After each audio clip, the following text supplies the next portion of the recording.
নবী আমার বলেছেন, দুনিয়াতে তোমরা মর্যাদা চাও, দুনিয়াতে আমরা তাকে বেশি সালাম দেই যার অর্থ আছে। সমাজের মধ্যে যার নেতৃত্ব বেশি তাকে আমরা সালাম দেই বেশি।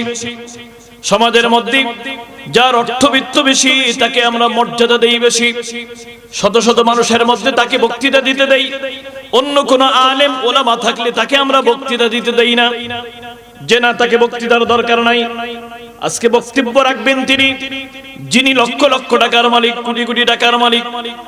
এই জন্য অর্থশালী ব্যক্তিদেরকে আমরা সম্মান দেখাই। আমার নবী বলেন, সম্মান যদি পেতে হয় একবার আমার হাবিব পাকের উপর সাল্লাল্লাহু আলাইহি ওয়াসাল্লাম তিলাওয়াত করো, ইল্লা রুফিআত লাহু 10 দারাজাত। আমি আল্লাহ দুনিয়াতে এবং আখিরাতে তোমার 10টা মর্যাদা বুলন্দ করে দেই। সুবহানাল্লাহ। শুধু তাই নয়, ফতোয়ার কিতাবের মধ্যে সবচেয়ে বড় ফতোয়া মুফতিয়ানে কেরাম বলেছেন, আপনি নামাজ পড়েন, কোরআন তেলাওয়াত করেন, জিকির আজকার করেন, এটা আল্লাহর দরবারে কবুল হয়েছে কি হয় নাই এটার গ্যারান্টি বান্দা কোনো দিতে পারবে না। জোরে বলি আল্লাহু আকবার। আজকে যে মাহফিলের মধ্যে আসছি, রমজান যে আসতেছে, এটা আমার কি কবুল হলো না হলো এটা আমি আপনি গ্যারান্টি দিতে পারি না।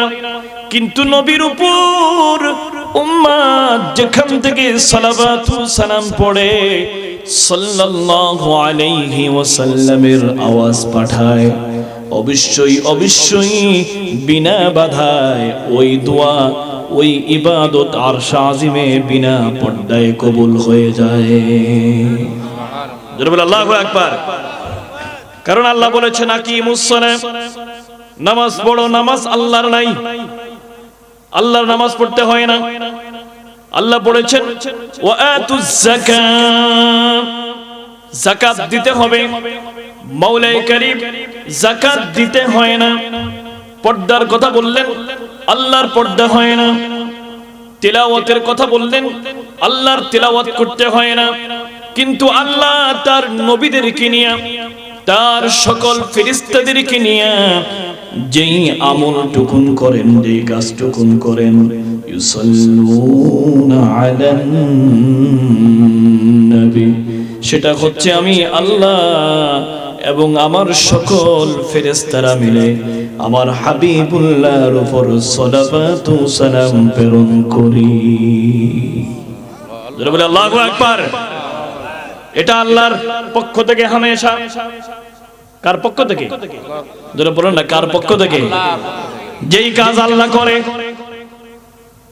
যেই কাজটুকুন করে কে? জোরে বলেন না, কে করে?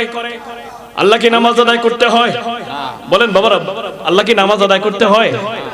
যাকাত দিতে হয়? মসজিদে দান সদকা করতে হয়?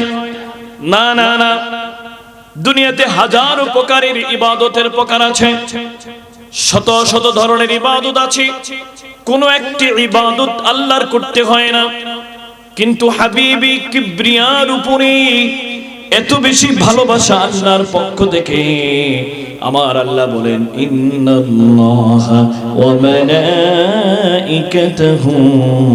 ইউসাল্লুনা আলান নবী। হে আমার বান্দারা রে, আমি এবং আমার সকল ফেরেশতারা মিলে আমার হাবিবুল্লাহর উপরে সালাওয়াত ও সালাম প্রেরণ করি। হে আমার ইমানদার বান্দারা, তোমরাও বেশি বেশি আমার বন্ধুর উপর সালাওয়াত ও সালাম পাঠাও। সুবহানাল্লাহ। রাজি আছি তো সবাই? কারা কারা রাজি আছি হাত তুলে দেখায়। নারায়ে তাকবীর, নারায়ে রিসালাহ।